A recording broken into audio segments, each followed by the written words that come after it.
ایک مسئلہ آج یاد کر کے جائیں، ہماری فیلڈ کے مطابق ہے، اسی لیے میں آپ کو بتایا جا رہا ہوں۔ مصور فطرت حضرت خواجہ حسن نظامی رحمۃ اللہ علیہ بہت بڑے ولی تھے، دہلوی تھے، دہلی کے رہنے والے تھے۔ ان کے پاس ایک بڑے خطوط آتے تھے، بہت بڑے پیر تھے، اور صحیح معنی میں پیر، غبٹو پیر نہیں تھے ایسے آج کے دور کے جیسے ہیں، اس قسم کے پیر نہیں، جاہل، فریبی، جھوٹے اور مکار نہیں ہیں، بڑے سچے، صداقت سے بھرے ہوئے لوگ تھے وہ۔ یہ وظیفہ پڑھو، آج رات آپ کے ہاتھ میں دستے غیب ہوگا، آپ کے ہاتھ میں غیبی ہاتھ آئے گا، پیسے دے کے چلا جائے گا۔ آپ صبح کو اٹھیں گے، تکیے کے نیچے 10 کروڑ روپیہ ہوگا۔ فرماتے تھے ایسی حوصلہ شکنی میں نہیں کرتا، میں تمہیں گمراہ نہیں کرتا، امت محمد کی خیر خواہی کرنی ہے ہم نے، اور وہ کر رہے ہیں۔ عزیزو، یہ معمولات بھی کرو، اور سب سے بڑا عمل 5 وقت کی نماز ہے، اس کا بھی اہتمام کرو۔ تہجد کے وقت اٹھو، اپنے دل کی صفائی کرو، اور مانگو اللہ تعالیٰ کی ذات عالی سے۔ بسم اللہ الرحمن الرحیم، اللہم یا رحمان یا رحیم ویا ارحم الراحمین، وصلی علی من ارسلتہ رحمۃ للعالمین۔ نہایت ہی واجب الاحترام معزز خواتین و حضرات، آج ہم آپ کے سامنے قرآن مقدس کا راز بیان کر رہے ہیں۔ اللہ عز و جل نے اپنی قدرت کے رازوں کو بیان کیا، اور ان رازوں کو اللہ نے قرآن میں بیان فرمایا۔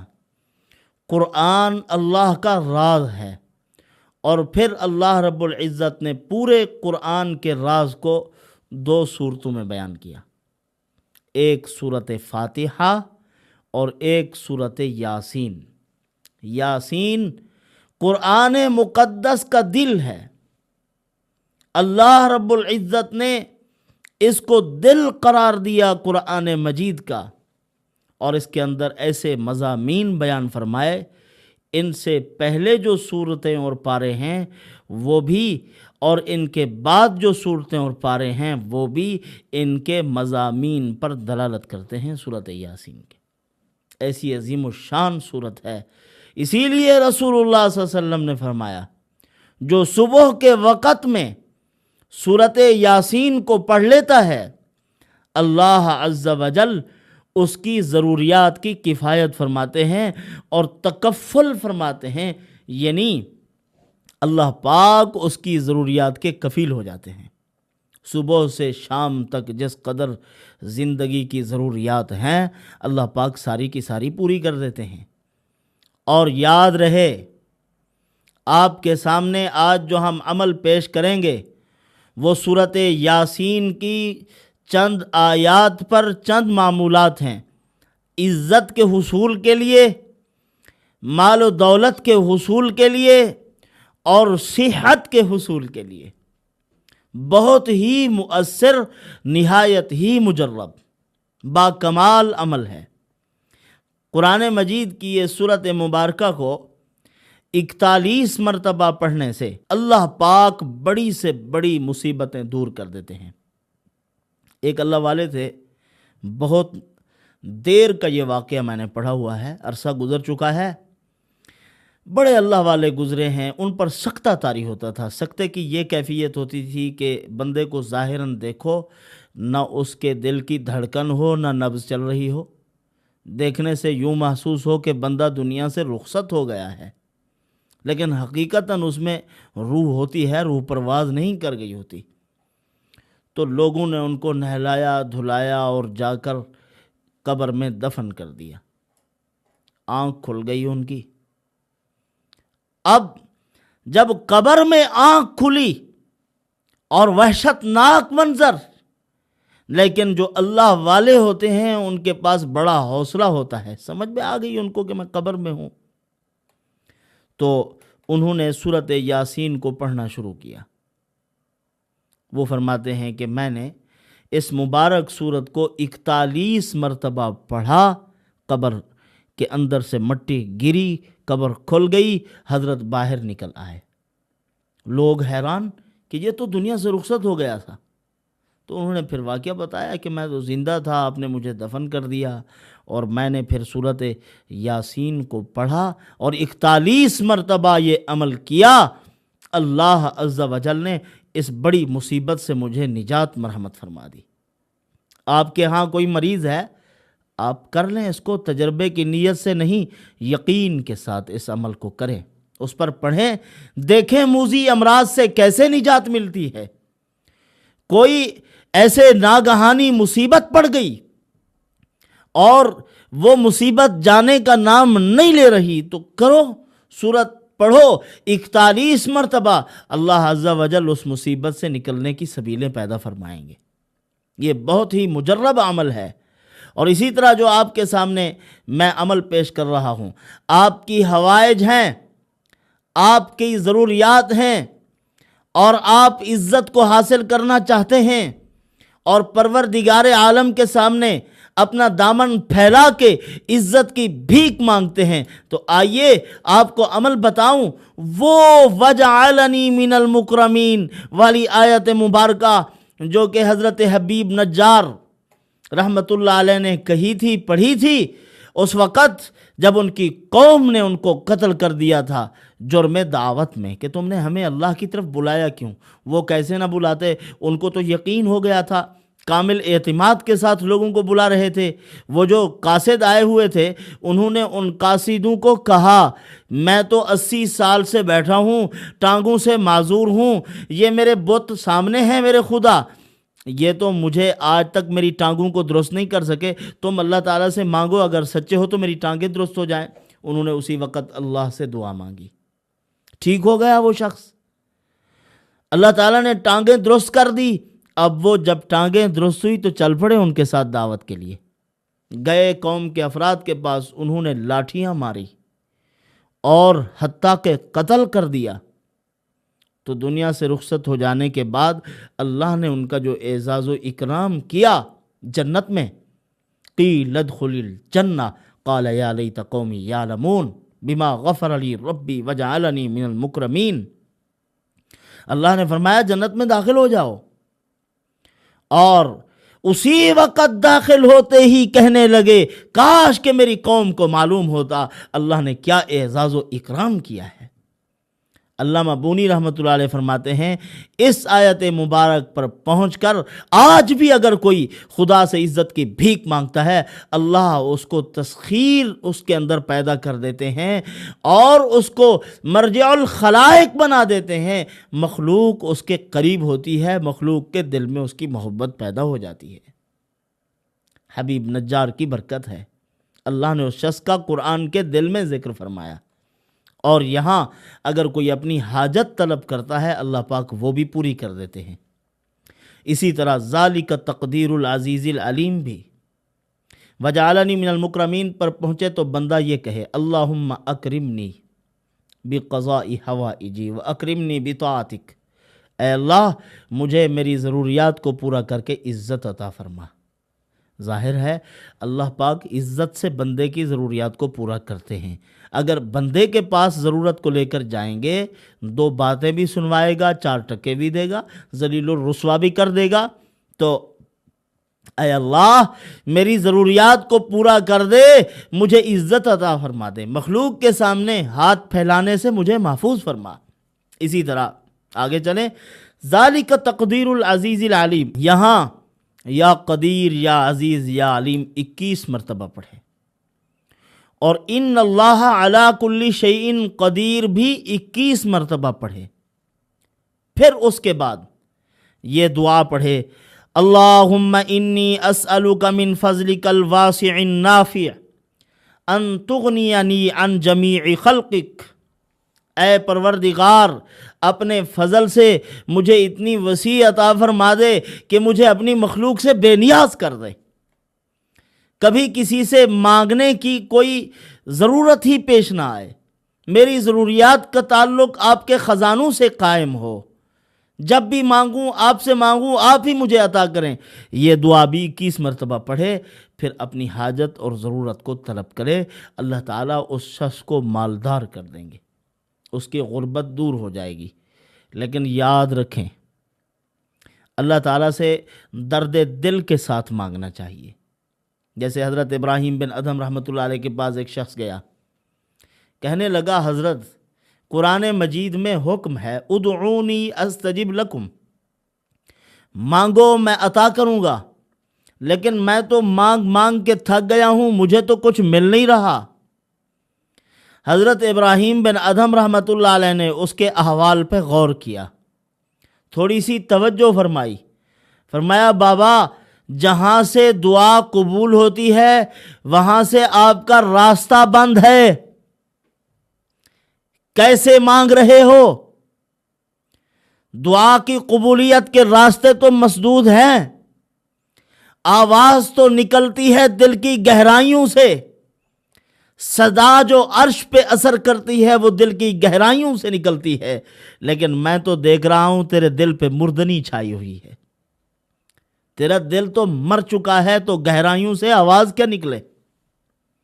خدا کے بندے پہلے اپنے دل کو صاف کر، استغفار کر، توبہ کر، اور اس کے بعد پھر پروردگار عالم سے مانگ، پھر دیکھ کہ تیری صدا عرش پہ کیسے گونجتی ہے۔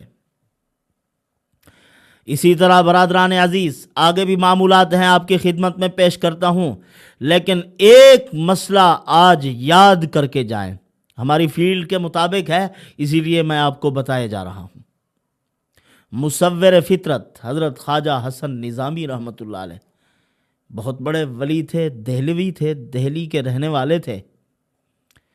ان کے پاس ایک بڑے خطوط آتے تھے، بہت بڑے پیر تھے، اور صحیح معنی میں پیر، غبٹو پیر نہیں تھے ایسے آج کے دور کے جیسے ہیں، اس قسم کے پیر نہیں، جاہل فریبی جھوٹے اور مکار نہیں ہیں، بڑے سچے صداقت سے بھرے ہوئے لوگ تھے۔ وہ خطوط آتے تھے، حضرت حالات بہت خراب ہیں، بہت پریشان ہیں، اور گھریلو معاملات بڑے پریشان کن ہیں، بیوی الجھن کا شکار ہے، ہر وقت لڑائی ہو رہی ہے، مار دھاڑ گھر میں چل رہی ہے، بہت ٹینشن میں ہیں، ڈپریشن میں ہیں، ایسے لگتا ہے کہ گھر کے سارے افراد ایسے ہو گئے ہیں، کسی کو کسی کی آواز اچھی نہیں لگتی، کسی کی بات اچھی نہیں لگتی، بڑا مسئلہ چل رہا ہے ہمارے گھر میں۔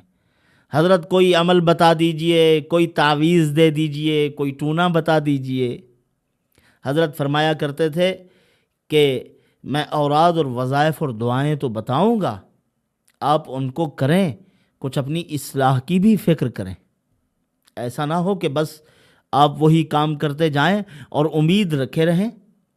نہیں، حضرت فرمایا کرتے تھے کوشش جاری رکھو، عالم اسباب میں اسباب اختیار کرو،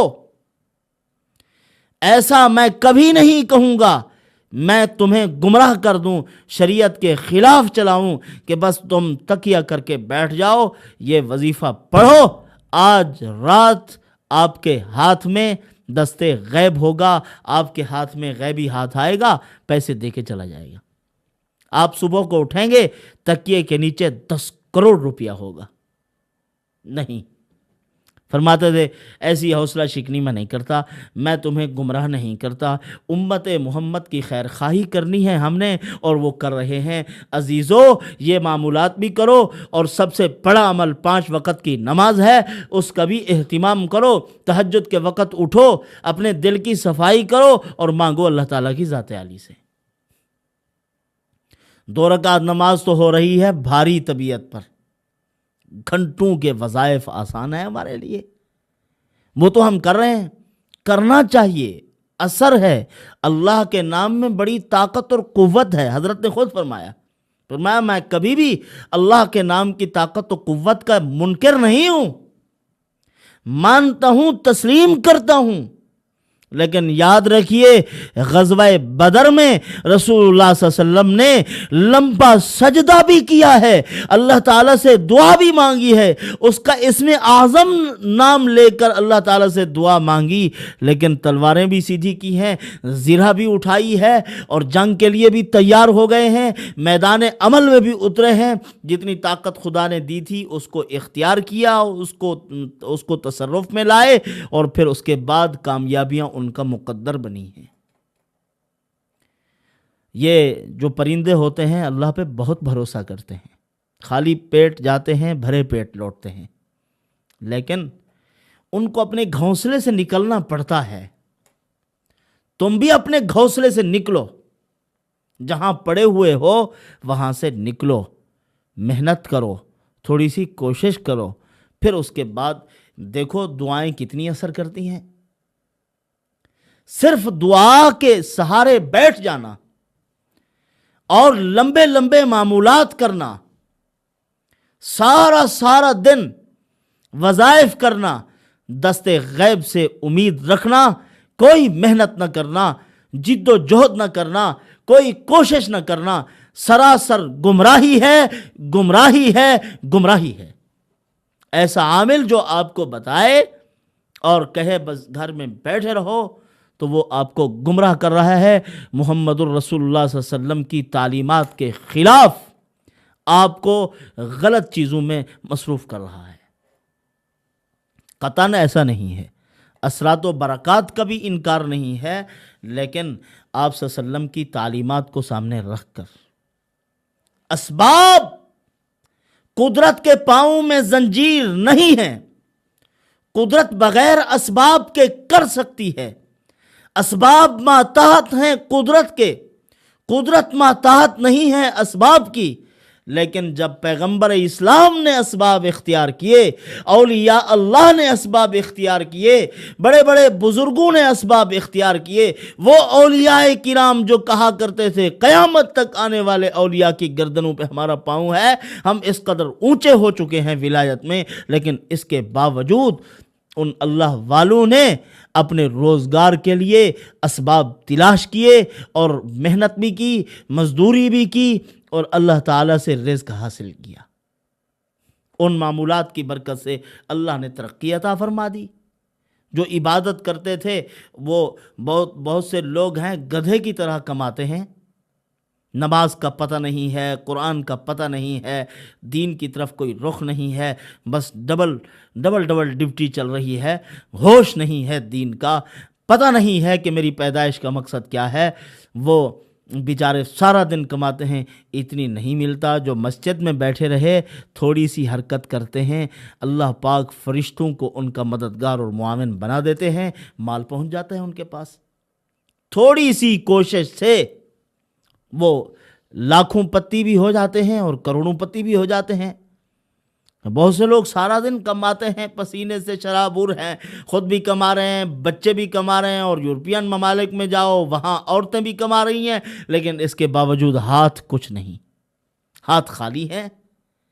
تو جو اللہ کے دین پر عمل کر کے وظائف و معمولات اور تسبیحات کا اہتمام کرتے ہوئے کوشش کرتا ہے، اللہ پاک ان کے دونوں ہاتھ بھر دیتے ہیں، ان کے دامن بھر دیتے ہیں، استغنا بھی دیتے ہیں، غنا بھی دیتے ہیں، اور مخلوق سے بے پرواہی بھی مرحمت فرما دیتے ہیں.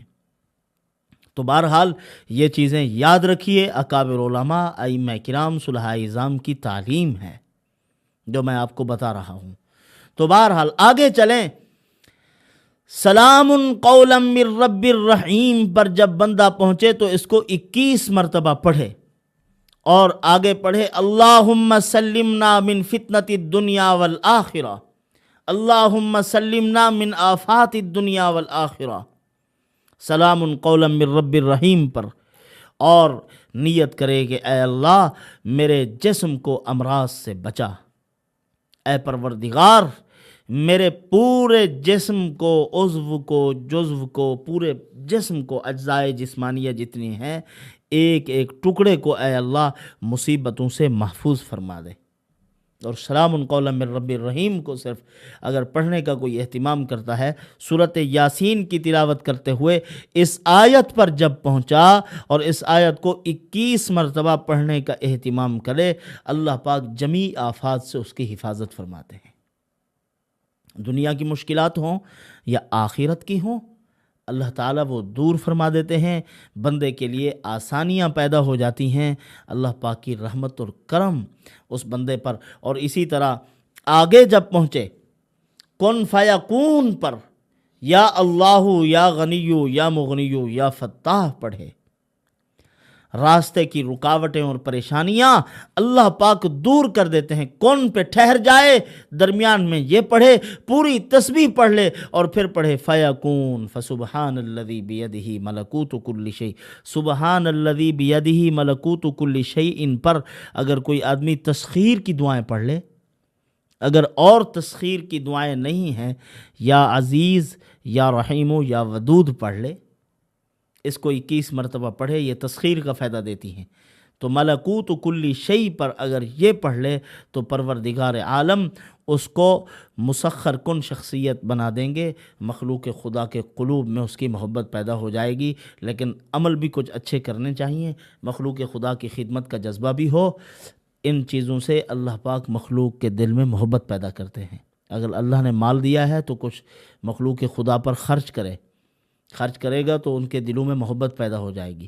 مخلوق خدا کی ضروریات کا خیال رکھے، ان کی ضرورتیں پوری کرے گا تو ان کے قلوب میں محبت بیٹھے گی۔ اللہ پاک ایسے اسباب پیدا کر دیتے ہیں۔ پھر اللہ پاک مجھے آپ کو ان معروضات پہ عمل کی توفیق عطا فرمائے۔ وما علینا الا البلاغ۔